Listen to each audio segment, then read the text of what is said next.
My girlfriend had been on my case for months about meeting her parents.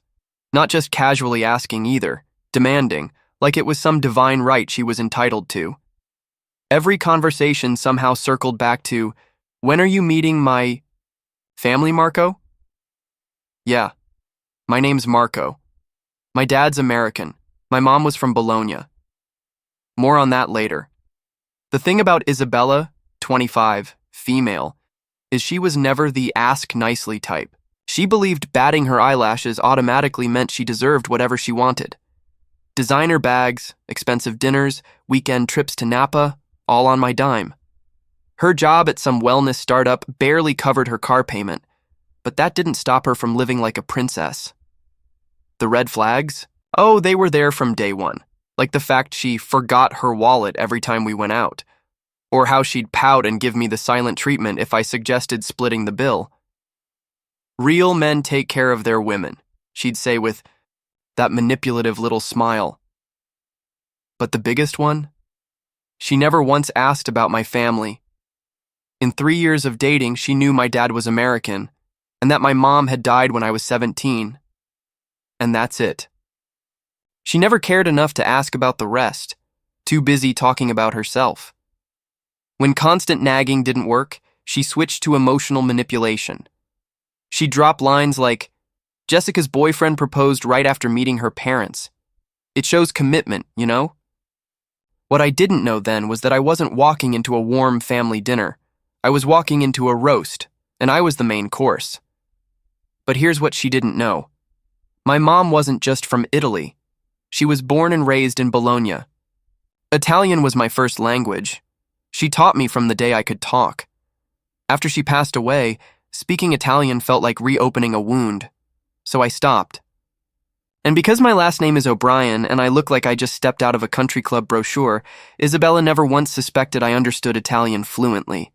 That tiny detail was about to become very, very important. Saturday night arrives.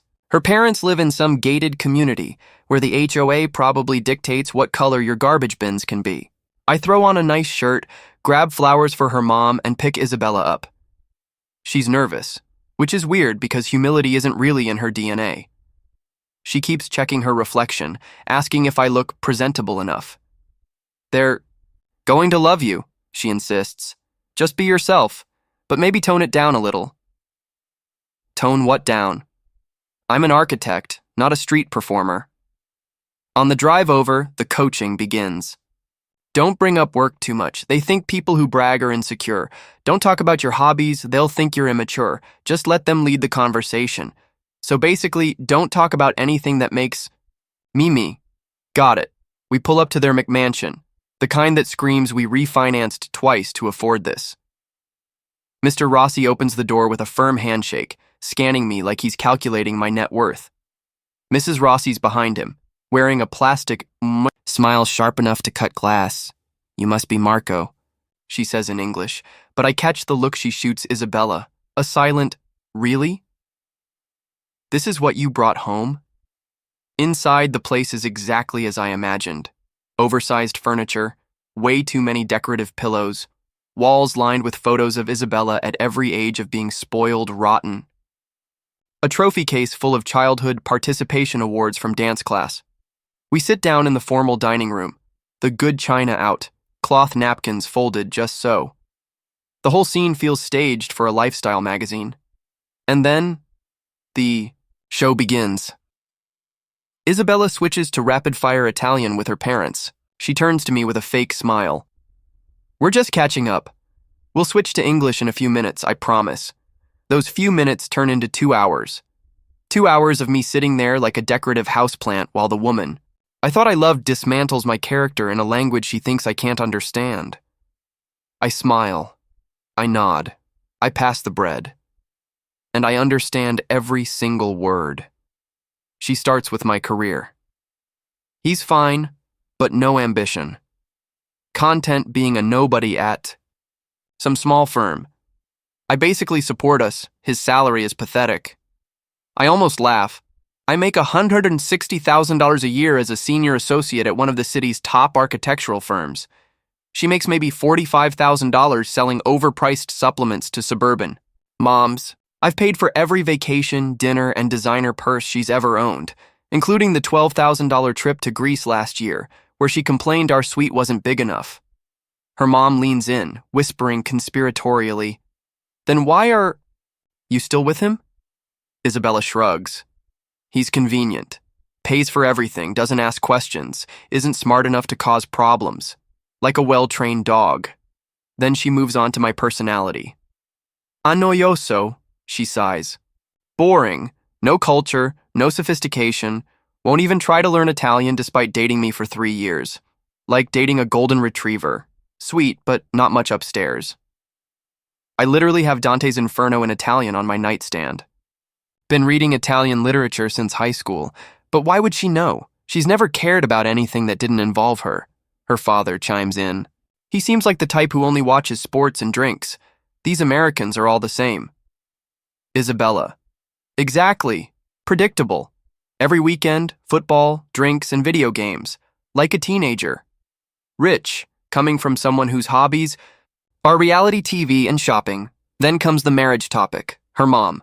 "Has he ever made his intentions clear?" Isabella. "I'm ready tomorrow, but he's terrified of commitment. I think he's keeping his options open, if you know what I mean." At that exact moment, I had an $8,000 custom engagement ring sitting in my safe. I'd booked a surprise.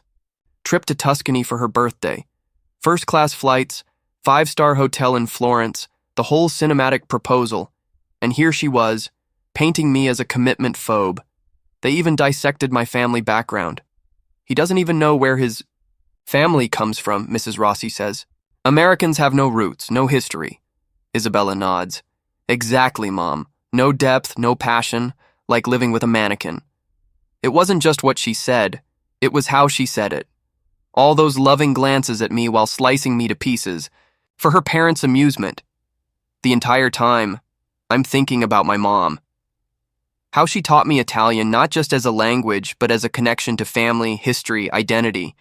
And here was Isabella using it like a weapon. But I kept my cool. No. Table flipping. No storming out.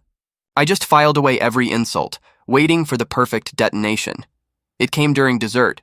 Her dad, looking at me like I'm a disappointing pet, asks Isabella in Italian, "Sei sicura di questo? Sembra semplice." "Are you sure about this one?"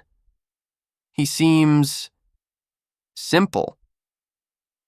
Isabella laughs, pats my hand, and says, still in Italian, "Don't worry.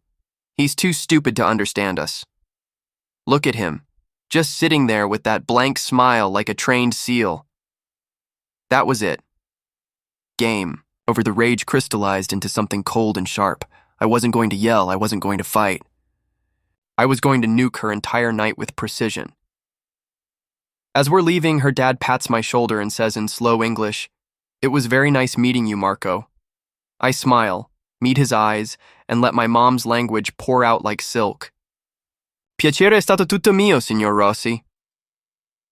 The room freezes. Mrs. Rossi drops her wineglass. It shatters on the floor. Mr. Rossi's jaw falls open. "Isabella." Isabella turns ghost white, then green, then looks like she's about to faint, puke or combust. Maybe all three. And I'm not done. Still smiling, I turn to her parents, speaking perfect Italian. Before we leave, I'd like to clear up a few small misunderstandings from this evening's conversation. The silence is so heavy you could hear a pin drop in the next zip code. Isabella's frozen, replaying every cruel thing she said, realizing I heard all of it. And it is beautiful. What happened next was like watching a masterclass in surgical precision.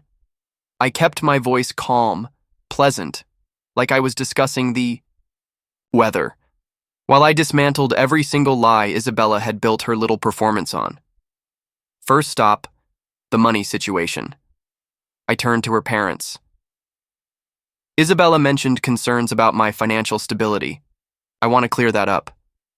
I pulled out my phone and opened the confirmation email for the Tuscany trip. First-class tickets, a suite at the Four Seasons in Florence, dinner reservations at Michelin-starred restaurants.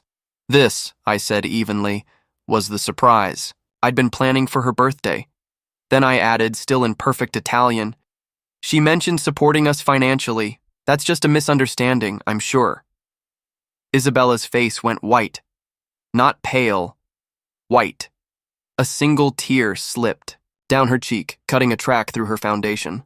She sat there frozen, like she was watching her life burn in slow motion. Next, the no-culture insult. I turned to her mother. She also said I have no interest in Italian culture.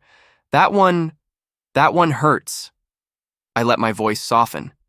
My mother Francesca was from Bologna. She raised me speaking her language. It was the language of my childhood, of my heart. After she passed, it was too painful to speak, so I kept it private, because it was sacred to me. Mrs. Rossi's hand went to her chest. The disgust she'd worn all night melted into horror. Mr. Rossi's expression shifted too, from smug judgment to something far heavier. Finally, the killing blow. I turned my gaze directly on Isabella. My voice went cold. You told your parents I was afraid of commitment, that I was stringing you along. You said this knowing I've spent the last 2 months working with a jeweler to design your engagement ring, knowing I plan to propose in the hills of Tuscany next month. I let the silence do its work. But I see now, a man cannot propose to a woman who thinks he's a stupid, worthless burden. A man cannot build a future with a woman who uses his dead mother's language as a tool to mock him. I stood, turned to her parents one last time. Grazie di tutto. You have a beautiful home. Then I walked out, got in my car, drove away, leaving Isabella sitting in the wreckage she'd created with her own mouth. The car ride home was dead silent. She finally came out and got in my car, but she didn't say a word the whole way. Back at the apartment, the dam burst. She exploded, accused me of setting her up, of planning this. You knew the whole time, she screamed. You sat there and let me talk. You tricked me. I stayed calm. No, Isabella. I didn't do anything. You hung yourself with your own words. The only thing I did was understand them. She started pacing the living room like a caged animal, half rage, half panic. This is insane. You deliberately hid this from me. I didn't hide anything. You never asked. In 3 years, you never once asked about my mother's background, where she was from, what languages I spoke. You were too busy talking about yourself to care about my family. That stopped her cold. She stared at me like she was seeing me, for the first time. But you never what? Never volunteered information you never cared to hear? Then came the waterworks, the begging, the I didn't mean it. I was just nervous. I shook my head. No coming back from this. You didn't just lie. You humiliated me using my mother's memory as entertainment. That's unforgivable. I walked to the bedroom and started packing her things. This is my apartment, my lease. I want you out by tomorrow. That's when the tears vanished. The real Isabella came out, all cold fury. You can't just kick me out. I have rights. I live here too. No, I said, still calm. You sleep here sometimes. There's a difference. She stared like she thought she could either cry her way out of this or intimidate me into submission. But she'd crossed a line. There was no going back. The next morning, she refused to pack, sat on the couch in pajamas like she was staging an occupation. I'm not leaving. This is my home too. You can't make me. I called my childhood friend Jessie. We've known each other since we were 12. Jessie has this gift for cutting through crap with surgical precision. Need backup, I told him. And maybe a place to crash while I deal with this. Say less. I'll pack a bag. Sounds like entertainment. He showed up an hour later with a duffel bag, 2 Starbucks coffees, and a grin. Took one look at Isabella on the couch and said, "Oh, this is going to be fun. So, you're the girl who thinks Marco's too stupid to understand basic Italian? Bold strategy. How's that working out for you?" Isabella's eyes narrowed. What the hell is he doing here? He's staying here, I said evenly. It's my apartment. You can't just move someone in to intimidate me. Jesse laughed. Intimidate you? Princess, I'm 5'8" and work in IT. If my presence scares you, that says more about your guilty conscience than me. Then Isabella tried her first power play. Fine, I'll leave, but I want the engagement ring. I blinked. What engagement? Ring? The one you bought me? I said I bought a ring, past tense, for a proposal that's never happening. That ring's going back to the jeweler. Jesse almost choked on his coffee. Holy entitlement, Batman. You really think you're owed jewelry from the guy you spent 2 hours roasting? That's next-level delusion. Her face went red. I deserve compensation for 3 years of my life. I laughed. Compensation? For what? The free vacations? The designer bags? Rent-free living? You want compensation for being financially supported while you played house? By now, Jesse was typing into his phone. This is gold. Please keep making demands you have no legal right to. I'm documenting everything. That's when she declared war. You know what? Fine. I'm not going anywhere. If you want me gone, you'll have to drag me out. Jesse looked at me deadpan. Did she just refuse to leave while demanding compensation? I nodded. Fascinating. What followed was a week of psychological warfare. She didn't just refuse to leave. She tried to make life miserable.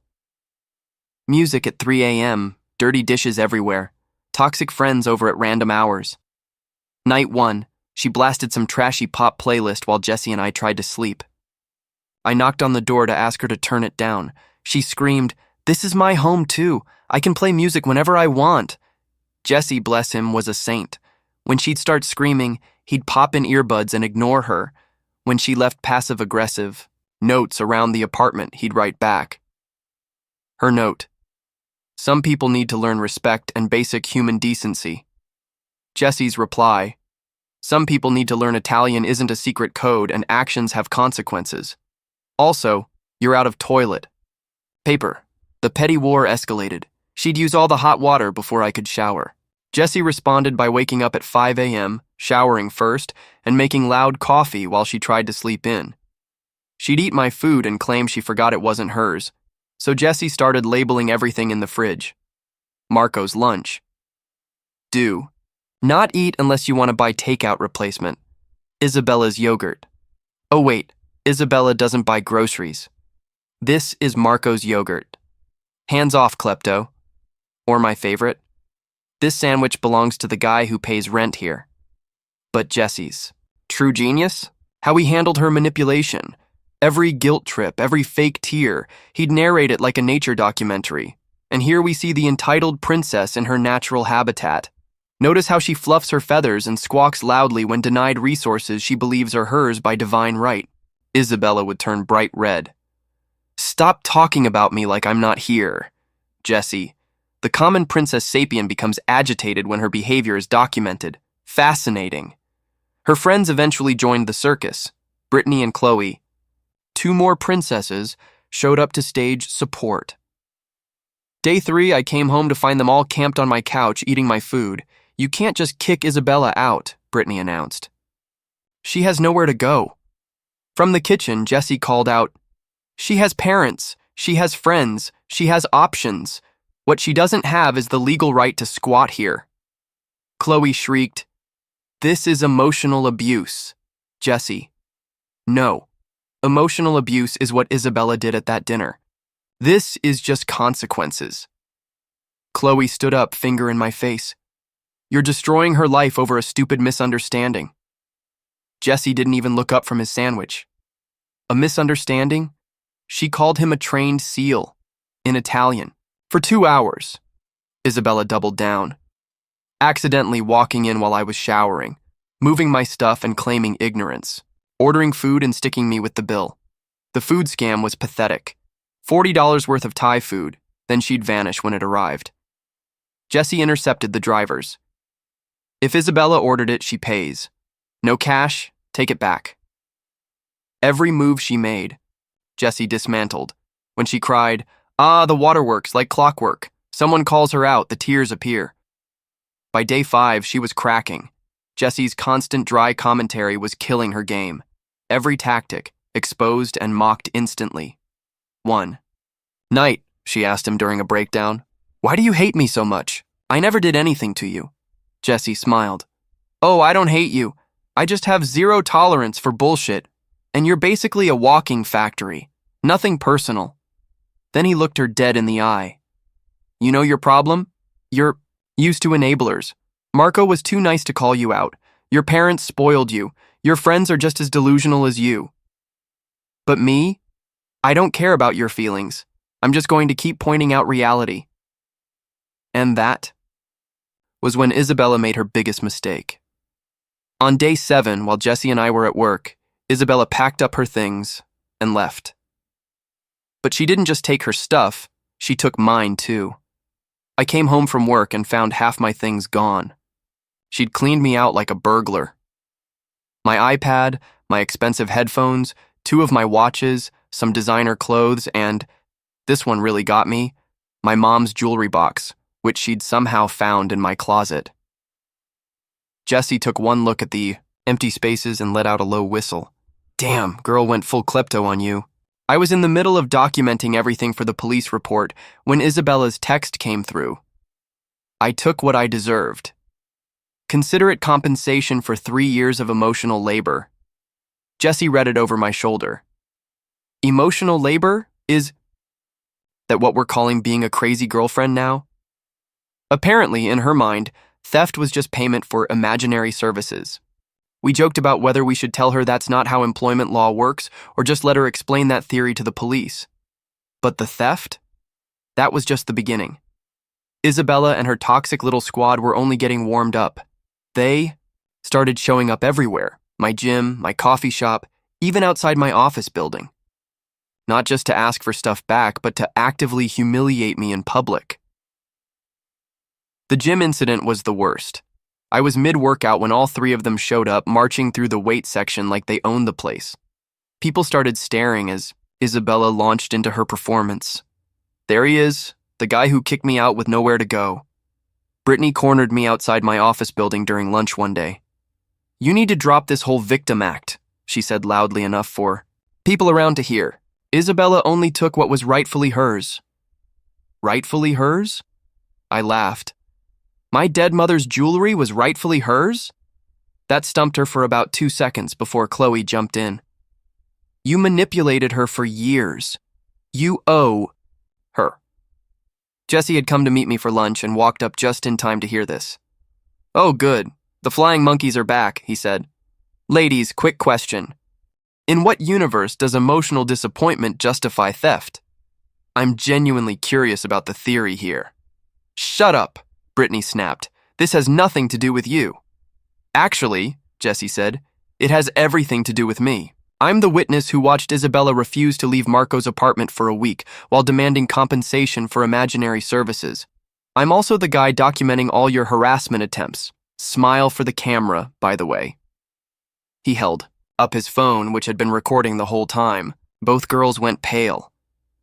You can't record us without permission, Chloe stammered. Actually, I can, Jesse said. Thanks for the evidence. They weren't done. Next came the coordinated social media attack. All 3 started posting about my so-called abuse, manipulation, and theft of Isabella's belongings. The problem? They couldn't keep their stories straight. Isabella claimed I'd stolen money. Brittany said I'd destroyed her property. Chloe insisted I'd cheated on Isabella with multiple women. The stalking escalated. They'd sit in Brittany's car outside my building, following me to work, to the store, to the gym. One morning, Jesse and I saw them camped out in the parking garage at 6 a.m., waiting for me to leave for work. This is insane, Jesse said, peering through the blinds. They're literally stalking you now. Then Isabella crossed the line completely. She started showing up at my office, not just calling, but physically coming inside and demanding to see me. Building security had to escort her out 3 separate times. The security footage was priceless. Isabella screaming at the front desk, demanding they call me down, threatening to expose me to my coworkers. Marcus, the massive security guard, eventually had to physically remove her, while she shrieked about her rights. The final straw came when she somehow got into my apartment building. probably tailgated behind another resident, and left a bag of my stuff outside my door. Half of it wasn't even mine. It was random junk mixed in with a few actual belongings, like she was playing some twisted game. Attached was a note. I'm being generous. The rest stays with me until you pay me what you owe me. Jessie picked up the bag and started pulling things out. She gave you back a single sock, your high school yearbook, and is this a stapler? Whose stapler is this? I have no idea. Jessie kept digging. A broken phone charger that doesn't fit any phone from the last 5 years. A keychain from some tourist trap. And dude, is this a pregnancy test? It was unused, still in the package. Why would she put that in there? I asked. She's trying to mess with your head, Jessie said. That night, Jessie sat me down with a drink and got serious. Dude, you need to stop being nice about this and go legal. So I did. Monday morning, I called my lawyer, David, and laid out everything. The theft, the harassment, the stalking, the threats. I had screenshots of every text, photos of them following me, security footage from my office. David listened to the whole story and just whistled. Marco, this isn't just a bad breakup anymore. This is a criminal matter. Restraining order, theft charges, harassment charges. How much was the stuff worth? I had it all documented. The watches alone were worth $3,000. My mom's jewelry was insured for $5,000. Total damages? Around $12,000. File everything, I told him. Restraining order, theft charges, civil suit. I'm done being reasonable. David grinned. Now you're talking. Let's bury her in paperwork. Getting the restraining order was easier than expected. The judge looked at the photos of them following me, the threatening texts, the office security footage, and granted it on the spot.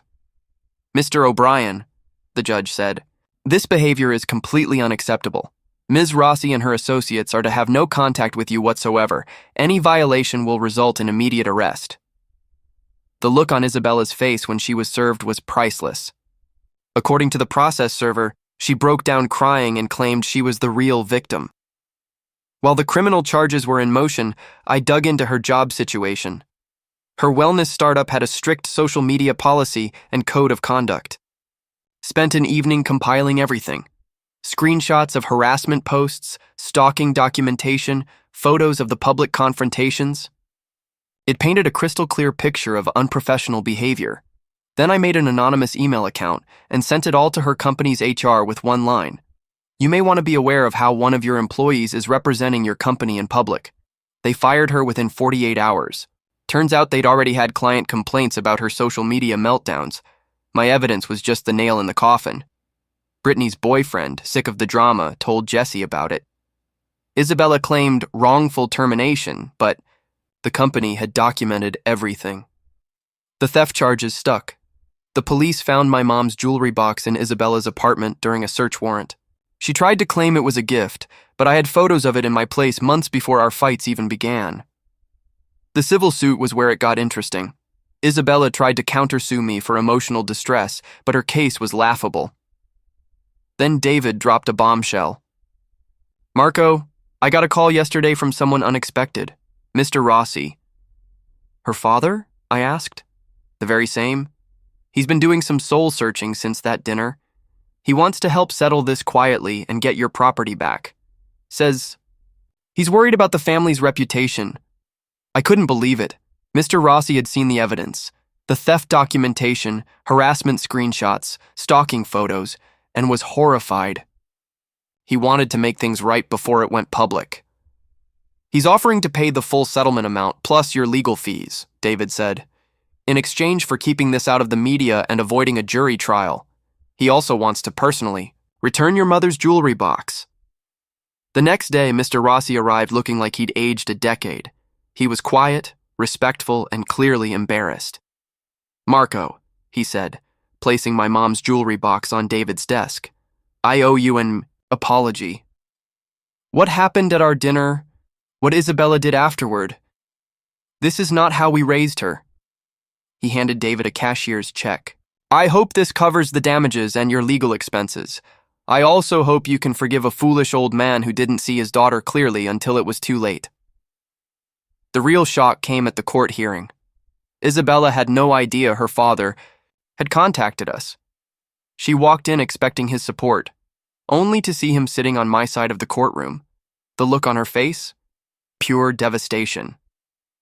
She actually stumbled. David opened with, "Your Honor, the defendant's own family recognizes the severity of her actions. Mr. Rossi has cooperated fully with the recovery of stolen property and has taken responsibility for his daughter's behavior." Isabella stared at her father, but he wouldn't look back. She ended up settling for the full amount in under an hour. Her lawyer knew she had no family support, and the evidence was ironclad.